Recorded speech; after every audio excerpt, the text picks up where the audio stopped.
On the 8th of October 1978, in the Italian city of Turin, an unprecedented event took place. For the first time, the church allowed scientists to examine the Shroud of Turin, one of the most mysterious objects in the Western world. For 120 hours, the Shroud of Turin research project ran thousands of tests on this 14-foot piece of linen, believed by many to be the sacred burial shroud of Jesus Christ. We opened up Pandora's box and created a whole new group of questions. One of the leading members of the team was Ray Rogers, a highly respected chemist from the Los Alamos National Laboratory. Rogers was a man of science, not God, but he was intrigued by the shroud. It harbored great mysteries that he wanted to solve. I don't believe in miracles that defy the laws of nature. If the shroud was real, this fragile piece of cloth has survived 2,000 years. According to the Gospels, Jesus was crucified by the Romans. His body was taken down from the cross and wrapped in a shroud. Many believe that after Christ's resurrection, the shroud was saved. But the story of this cloth is as mysterious as the life of the person it portrays. For centuries, the shroud vanished.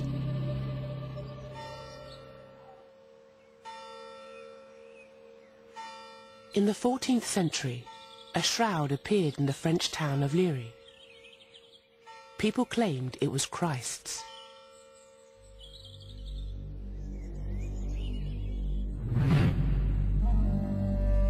It was a time of famine and plague in Europe. Fear and superstition gave rise to a huge market in religious relics, many of them forgeries. Fragments of Christ's crown of thorns and slivers of wood from his cross were a focus for hopes and prayers. This is a time when people couldn't look to the government, they couldn't look to a vaccine, they couldn't look to the army, they couldn't look to anything to protect them except Jesus, except the saints, except these relics, bits of the true cross that if you put them together would probably make a redwood tree. There were many different shrouds, all claimed to be Christ's, but the most seductive was the shroud at Liry. It was amazingly detailed, with a faint image of a man, and it captured the imagination of all who saw it. There's an emotional attachment to the Shroud of Turin that very few other objects have, but the shroud is so powerful in the image that it bears and the significance of that image to so many people. But the shroud had its share of misfortune. Fire nearly destroyed it in 1532, and water stained the image. Nuns repaired the shroud and attached a protective backing cloth. In 1578, the shroud moved to its current resting place in northern Italy. For the next 4 centuries, it was kept in Turin and occasionally displayed to the faithful. But few outside Italy knew of the shroud or had seen the faint image of Christ.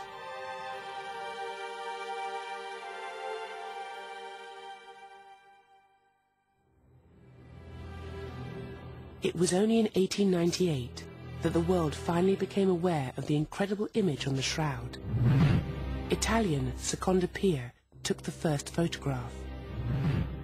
When it was published, the shroud became world famous.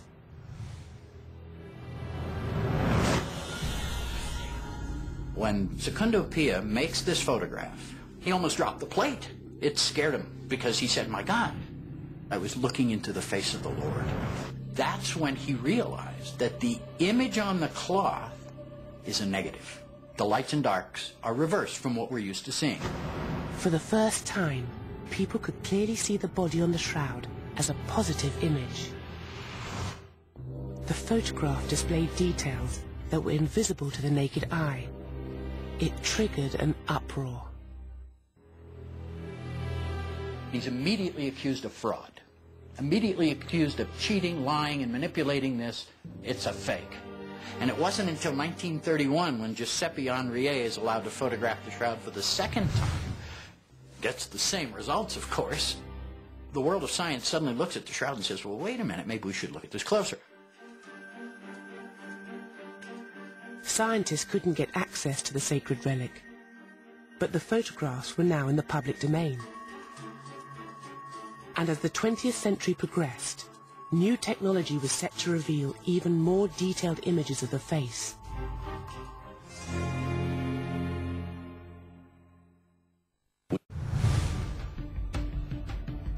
By the 1970s, the Turin Shroud was world famous.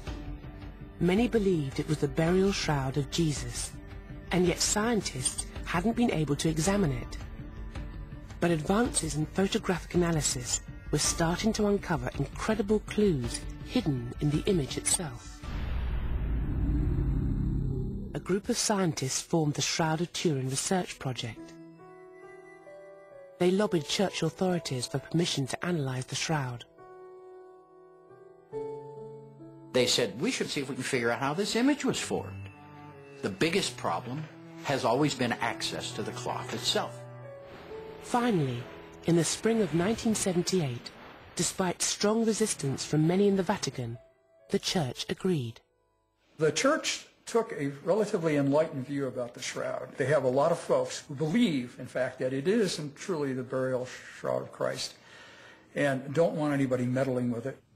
The other side of the coin is that if we don't let the scientists look at it, we'll never know what the truth is. For the first time, science had a chance to test the authenticity of one of Christianity's holiest relics.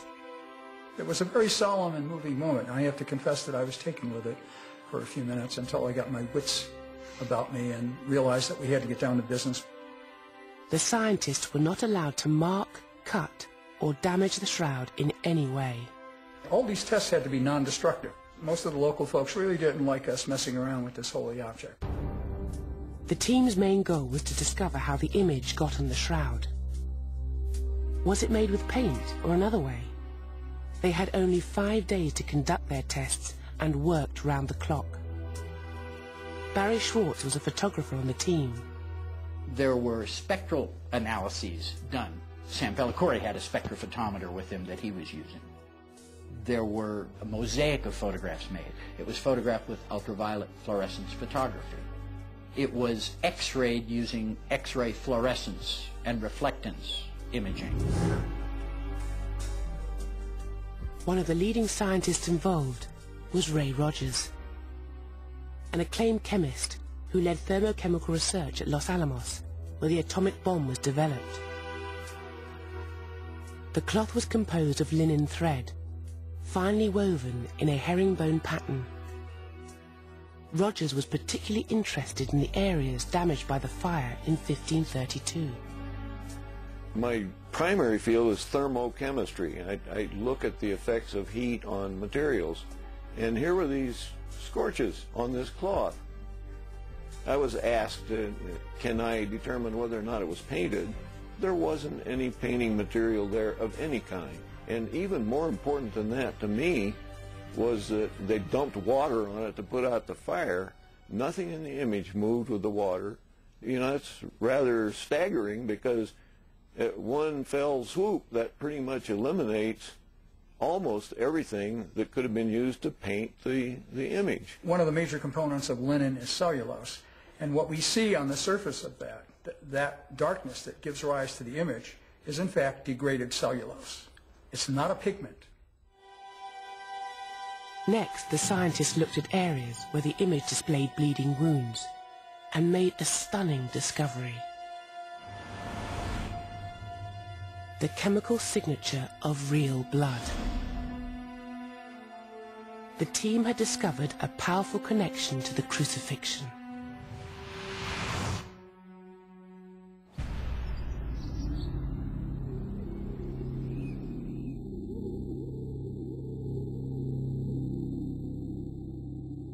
According to biblical accounts, Jesus was nailed to the cross. As he bled, red blood cell walls would have ruptured, releasing hemoglobin, the blood component which transfers oxygen around the body. When hemoglobin breaks down, it creates bilirubin, the substance that causes bruises to turn yellow. Analysis showed that the stains contained very high levels of bilirubin, consistent with the trauma of crucifixion. And UV photography revealed one more incredible clue. You can visually see these serum stains around the blood stains that were never visible until our team photographed the shroud with UV fluorescence photography approximately 2,000 years after this man ostensibly was killed. Serum is the liquid medium in which red blood cells are suspended. It remained invisible until UV light made the dried serum fluoresce. No medieval artist could have anticipated the invention of ultraviolet fluorescence photography and said, well, I'm going to hide this serum stain, and 700 years from now, they'll find it. Give me a break. Ray Rogers and the team finished their research in 1978 with more questions than answers. The image might have been created by contact with a real body, but whose body was it? When had he died? And was he really crucified? Crucifixion was a gruesome, drawn-out and painful death, reserved for criminals and the lowest rung of Roman society. You weren't nailed up there to kill you. You were nailed up to be crucified, tortured. They didn't want you to die right away. In fact, there was evidence that they were surprised that Jesus died so soon. It's difficult to get scientific data on crucifixion because the last official Roman crucifixion happened in the year 337.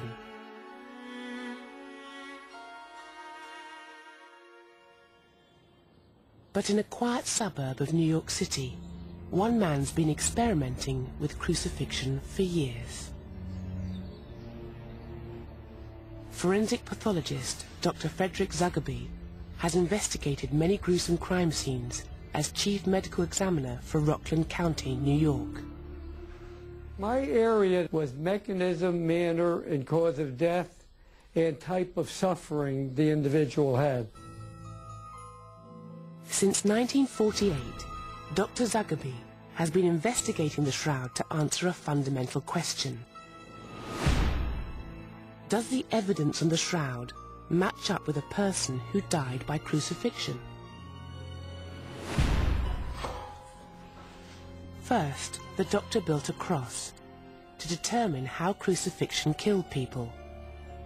The assumption was that the victim suffocated under the weight of his own body. But the doctor's experiments suggested otherwise. The cause of death was due to shock, which causes failure of the heart as a pump. Next, he looked at how the nails were driven through the hand. The shroud shows a pool of blood near the wrists. But are human hands nailed to a cross strong enough to support a crucified body? The doctor designed special gloves to find out. His tests revealed that the nails would support the body. But he also made another startling find. The Roman practice of nailing the victim's palms to the cross would have ruptured the median nerve, turning the thumbs inwards. A careful examination of the shroud revealed exactly this. The thumbs were hidden underneath the palms, just as one would expect in a crucifixion. There are a number of other clues that the doctor's investigation found on the shroud. Looking at the face, it was not symmetrical, showing evidence of a beating. I looked at the angulations of the blood in the head region where the crown of thorns was. The blood flows going along where the muscles will contract, and they had a corkscrew appearance. The blood shows a flow in the back of the hand, and it runs nicely along the side, and it accumulates a pool. I've seen it in many, many cases of injuries to the hand in the medical examiner's office. From his research, the doctor came to one overwhelming conclusion about the image on the shroud. From the forensic pathology point of view, it is totally consistent with a crucified individual. I have no doubts at all.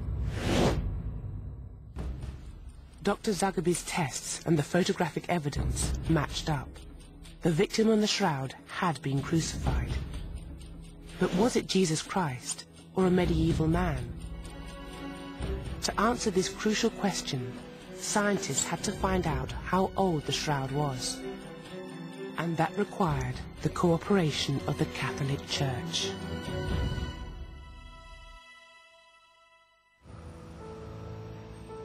In 1988, scientists lobbied for permission to take a sample of cloth for carbon dating. Unknown to them, Pope John Paul II was already consulting his own scientific advisors and had reached a decision. I was in Rome at the time, and there was this real tension, this real controversy as to whether this should be subjected to these scientific tests. I mean, if this is the burial shroud of Jesus, is that not an indignity to what is the only physical link to the Savior? And others would say, well, look, if this is a fraud, we need to know one way or another. And John Paul II, to his credit, and the Vatican, to its credit, said, no, we're going to put this to the knife, literally. It was a historic decision. Scientists were finally given permission to carbon date the shroud. For this test, the sample would have to be burnt. Permanently destroying a piece of the shroud was a highly controversial action. The church authorities imposed strict conditions on the scientists, only allowing a small sample to be cut from a damaged corner of the shroud. It was a convenient choice. It was in an area of a cloth that nobody was going to complain about. Nobody was going to take issue with the fact that they're pulling threads from the more pristine parts of the cloth. The section removed from the damaged corner was divided into 4. One piece was sent to Oxford University, another to the Swiss Institute of Technology in Zurich, and 2 smaller pieces were sent to the University of Arizona. Dr. Tim Jull was a member of the Arizona team. Everybody and all the plants and all the animals on the surface of this planet have approximately the same amount of carbon-14 in them as long as they're alive.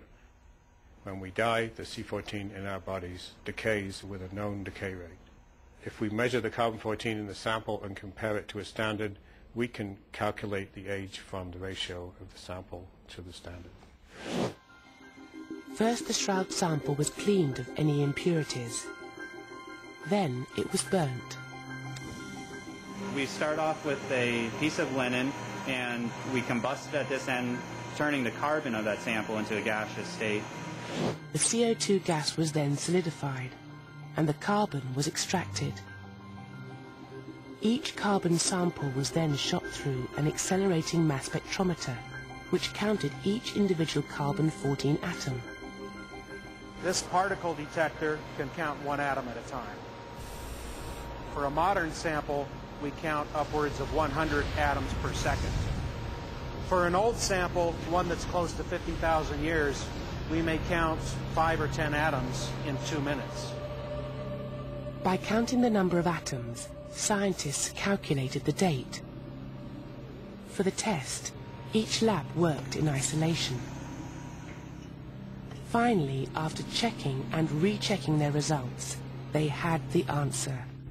They knew how old the shroud was. We wanted to make sure we were right, so we measured it more times than we would regularly, and we knew that it wouldn't be 2,000 years old after 5 minutes. The Shroud of Turin turned out to be a medieval sample from the 14th century, and that's what the radiocarbon date shows. The shroud was dated between 1260 and 1390. The result was a stunning revelation, making headlines around the world. It was now a scientific fact. The Shroud of Turin could not be the burial cloth of Jesus of Nazareth. Despite the evidence, many of the faithful refused to accept the carbon dating results. Their belief in the shroud was unshakable. And soon they made a discovery that cast doubt on all the scientific work. By 1988, the Turin Shroud was the most controversial relic in the Christian world. Carbon dating had concluded that it was a 14th century fake and not the burial shroud of Jesus. But scientific tests also concluded that the image wasn't painted, and the cloth contained the chemical components of real blood. As a result, the faithful still believed that the shroud could be genuine, and the carbon dating flawed.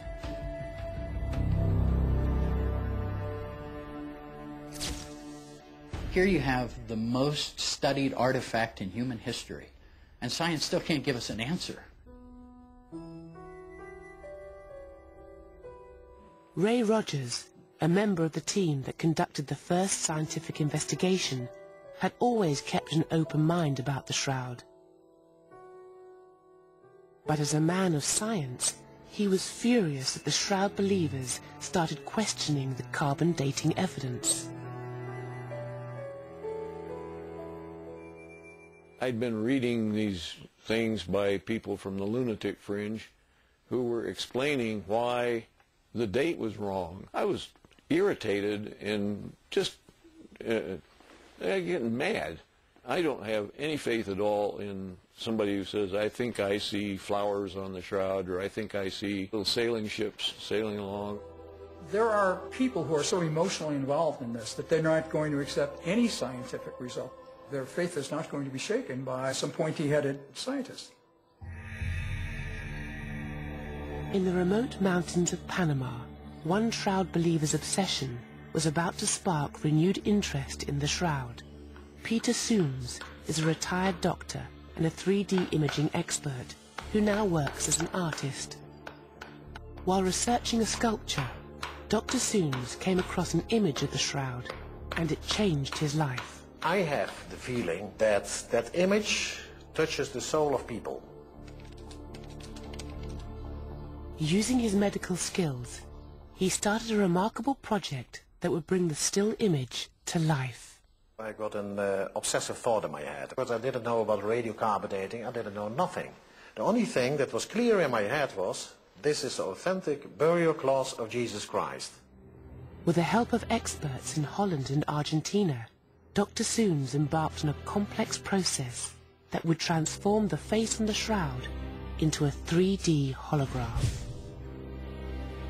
I got the idea that there was holographic information in the Shroud of Turin. The image was divided into lots of slices. Then we put these pieces all together until it formed a 3D. So what we have in the computer now is the face of Jesus Christ in 3 dimensions. After 3 years of painstaking work and computer processing, the 3D image of the body was complete. According to Dr. Sooms, this is the actual face of the historical Jesus, captured just moments after death, when he was wrapped in the shroud.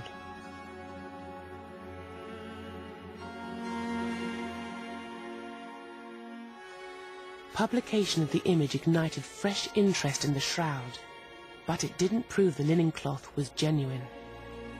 Shroud believers had to embrace scientific methods if they were to have any hope of challenging the carbon dating result.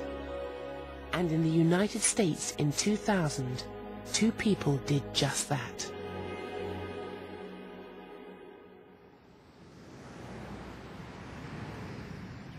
Sue Benford and her husband Joe Marino believed the shroud was real. I'd never heard of the shroud before 1997. I was flipping channels and saw the face on the TV. And there was something very knowing that I had, that that was really Jesus' face. This vision inspired Benford and her husband to find proof that the carbon dating results were wrong. Neither of them were professional scientists. Benford ran a small non-profit organization advocating the humane use of animals in scientific research, and Marino worked for Ohio State University. But they thought they'd found a vital clue, which proved the carbon dating was flawed. Look here. Nowhere else is there this definitive, intentional dark green.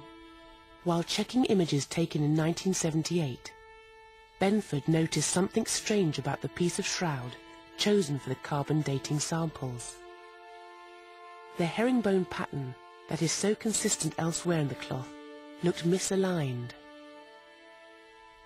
Our theory is that there's a mixture of 16th century cloth and 1st century cloth, and the data that we're finding on the cloth matches that theory.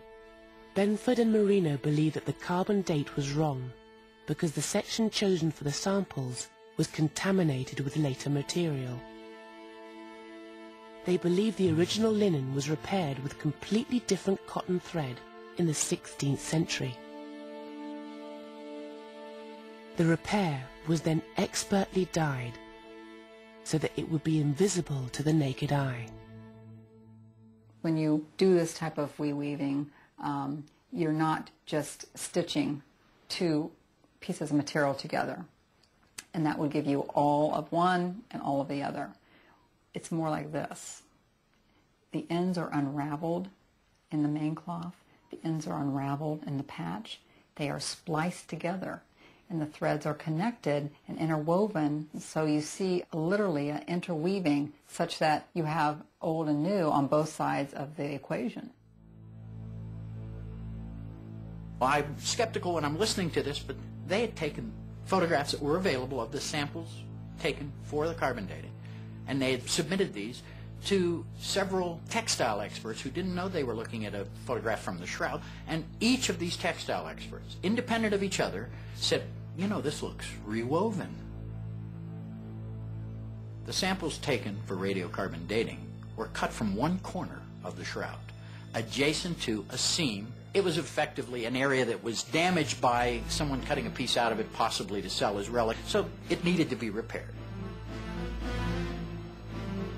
Benford and Marino argued that because the carbon dating sample contained material from both the 16th and 1st centuries, the result was in between the two.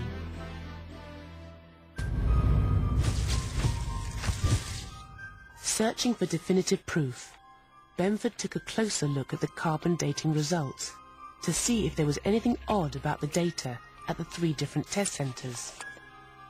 And hidden in the numbers, she found evidence that some parts of the test sample contained more 16th century cotton. If you look at their unpublished data now, Arizona had some of the oldest dates at 1238 and the youngest at 1430. And you think, were they really 200 years off in their lab? Well, perhaps it's because of material they took from both of their different sides. Now, we don't know that for sure, and they haven't confirmed that. But that's interesting. Oxford is the next oldest, and they're the closest to this side with the most main 1st century material. Zurich is in the middle, and guess what? They have the middle amount, and they have the middle dates. In 2000, Benford and Marino published a paper claiming that medieval cotton was introduced into the damaged corner of the linen shroud. Their claims were immediately dismissed by the scientific community. One scientist in particular was outraged. One of the things Ray had a problem with was the fact that these weren't scientists, and he didn't take them very seriously. I think he lumped us in with the lunatic friend at that time, and probably for many times beyond that. I had given up on the shroud, and this was about the same time that the lunatic fringe were coming up with an infinite number of ways the date could be wrong, and this was just the last straw. I got a call from Ray, and he goes, what the hell is this? This is nonsense. I can prove these people wrong in 5 minutes. And I said, well, Ray, go for it. Rogers was in a unique position to confirm if the linen shroud contained later cotton repairs. Ray had in his possession, from 1978, the tape samples lifted from the surface of the shroud. But remember, those were not big fibers. Those were fibrils taken from the surface. He also had some samples that were taken from the shroud by Professor Reyes, who took samples in 1973 from a corner that was immediately adjacent to the area taken for carbon dating. But Ray Rogers was in a race against time. He was fighting a losing battle with cancer, and he knew his end was near. His old friend Barry Schwartz was determined that Rogers should have the chance to speak from beyond the grave. I am Ray Rogers, Raymond N. Rogers, and I've been working on the shroud since 1977. He filmed a detailed interview with Rogers so that the dying scientist could put on the record exactly what he found.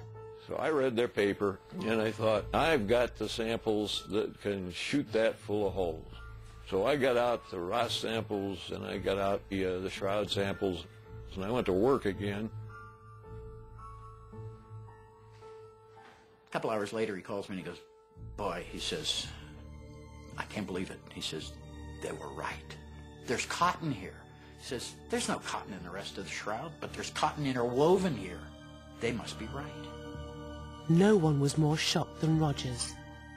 His observations seemed to confirm Benford and Marino's theory. The original linen shroud contained additional cotton threads. To confirm this, he needed to examine the threads that were carbon dated. Until I could get a sample from the real radiocarbon cloth, a documented sample, I couldn't prove anything.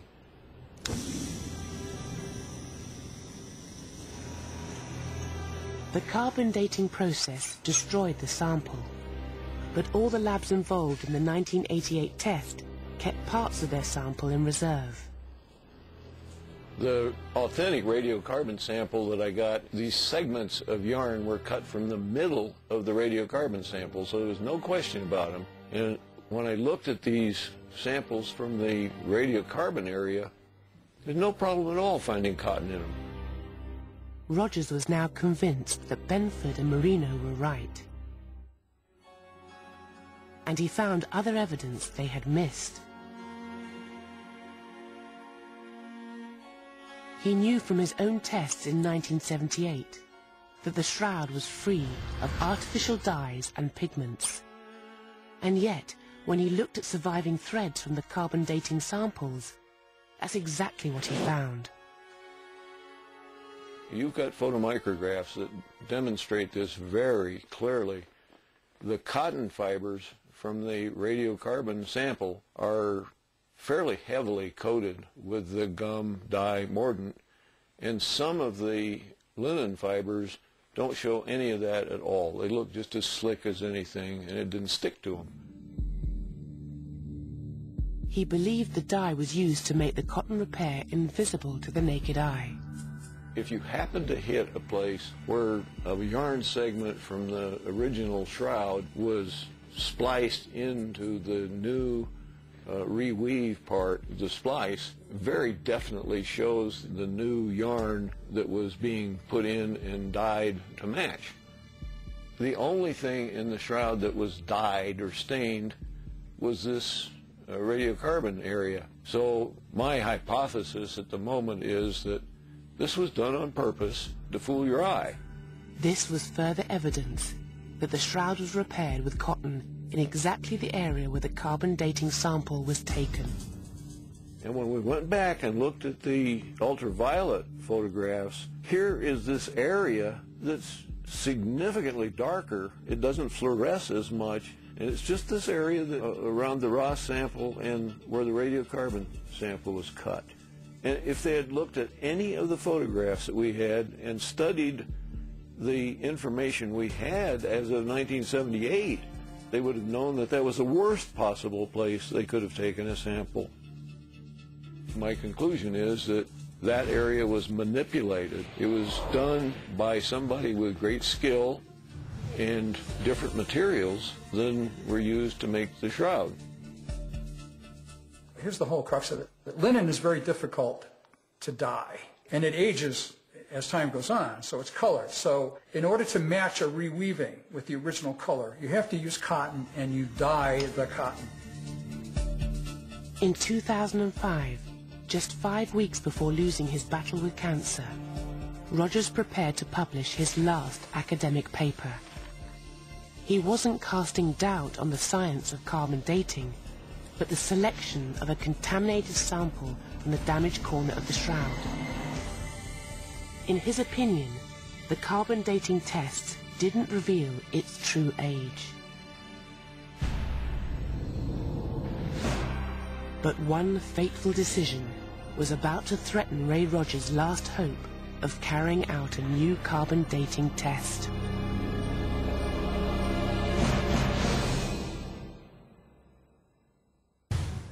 By 2005, the scientific mainstream thought they'd laid the mystery of the Turin Shroud to rest. It was a fake, dated between 1260 and 1390. But scientist Ray Rogers had found new evidence suggesting the carbon dating sample was contaminated.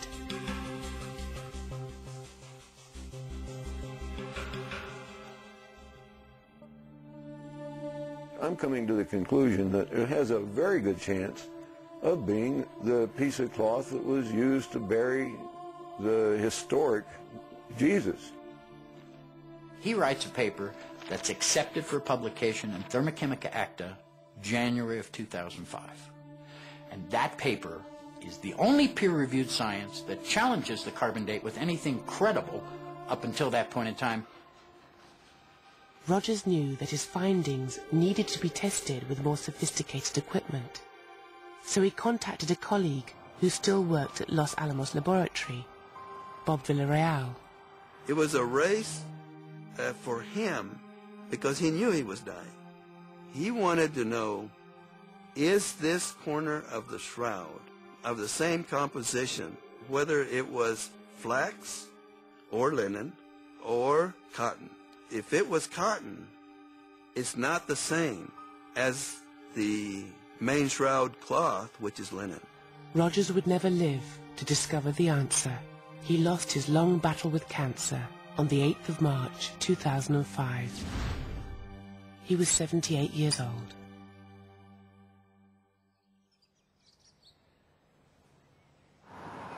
After Ray's death, Bob Villarreal was determined to honor his promise. He passed the fibers to a specialist, and something remarkable happened. I received a call from him, and he said, the thread that I was going to analyze broke into 2 pieces. Is God going to be mad at me? Just as Rogers suspected, the threads appeared to be 2 pieces of cotton and linen woven together. In 2008, the findings were announced to the world. They supported the theory that the carbon dating sample was poorly chosen, as Rogers suggested in his final interview.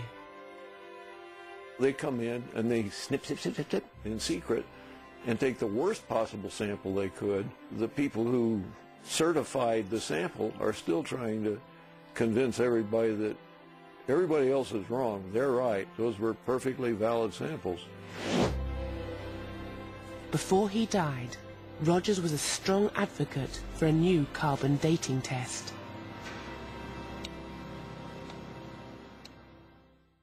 Even if the age-old issue of access could be solved, there was now a much bigger problem: the methods used to preserve the delicate shroud. Back in 2002, microscopic bugs were found in the display case, so the church authorities treated the container. Ray Rogers talked about the fact that the box in which the shroud was kept, the reliquary, was treated with thymol, which is a chemical that kills anything alive, bugs, anything, bacteria. That treatment of thymol could impact future carbon dating of the cloth. By using a plant-based chemical called thymol to clean the container, they inadvertently contaminated the shroud. Introducing modern carbon atoms now made it virtually impossible to date. However, in his final interview, Rogers proposed an ingenious solution. The shroud was damaged by fire in 1532, leaving 16 burn marks where samples could be taken. And because they were pure carbon, they could be cleaned of modern impurities. You got carbon there that's been charred since 1532, and charred cloth is very impervious to any kind of attack. So it makes a real good dating sample. Today, the technology exists to retest the shroud, and the samples have already been taken from the cloth. In 2002, they removed the backing cloth, they removed all of these patches. You see like this charred area here? She snipped off the charred area from around these burnt holes, and they saved that. That's prime C14 stuff. You could date that. These charred fragments of linen might hold the key to finally solving the mystery of the Shroud of Turin. First, the Church must agree to release the samples for a second carbon dating test. Only then will it be possible to say if the shroud is an elaborate fake or the burial cloth of Jesus of Nazareth. For now, it seems certain that the scientific debate of the Turin Shroud will go on. If it isn't old enough to be the Shroud of Jesus, then I feel I'll have witnessed a miracle, because some medieval guy then will have created something that we can't even duplicate, nor can we fully explain, and I'd like to know how that was done.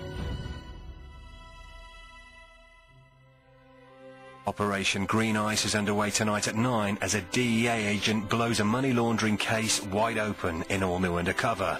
But next, it's crime...